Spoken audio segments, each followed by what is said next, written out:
کر رہا ہوں حافظ محمد عارف صلی اللہ علیہ وسلم کو شعر کے ساتھ کہ خطابت وجہ میں آ جائے تو پھر ہتھیار بن جائے، خطابت وجد میں آ جائے تو پھر ہتھیار بن جائے، کبھی خنجر کبھی نیزہ کبھی تلوار بن جائے، خطابت کی گلفشانی مسلم ہے زمانے میں، خطابت کی گلفشانی مسلم ہے زمانے میں، یہ نجاشی کے آگے جعفر تیار بن جائے۔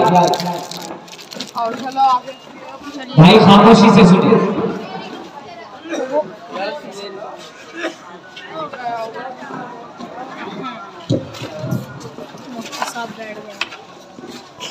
ان الحمدللہ، تقریر سے پہلے میں آپ حضرات کو یہ بتانا چاہتا ہوں کہ میں اتنا بڑا عالم اور وہ نہیں ہوں، تو آپ لوگوں کی محبتیں ہیں جو میں آپ کے سامنے آ کر کے بیٹھ گیا، تو اسی لیے جلسہ کہاں پر ہو رہا ہے؟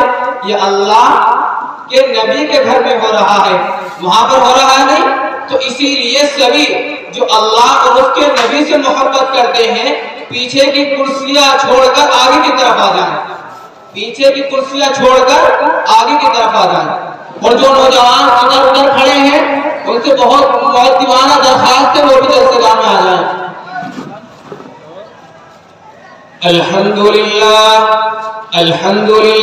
نحمده ونستعینه ونستغفره ونؤمن به ونتوکل علیہ ونعوذ باللہ من شرور انفسنا ومن سیئات اعمالنا من يهده الله فلا مضل له ومن يضلل فلا هادي له ونشهد ان لا اله الا الله وحده لا شريك له ونشهد ان سيدنا وحبيبنا وشفيعنا وسندنا ومولانا محمد ارسله بالحق بشيرا ونذيرا وداعيا الى الله باذنه وسراجا منيرا وصلى الله تعالى على خير خلقه محمد وعلى آله وأصحابه وأزواجه وذرياته وسلم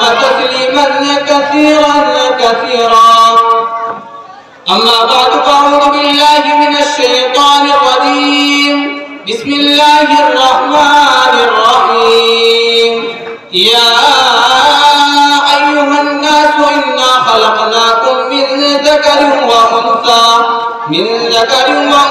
وجعلناكم شعوبا وقبائل لتعارفوا إن أكرمكم عند الله أتقاكم صدق الله العظيم وصدق رسوله النبي الكريم ونحن على ذلك من الشاهدين والشاكرين والحمد لله رب العالمين۔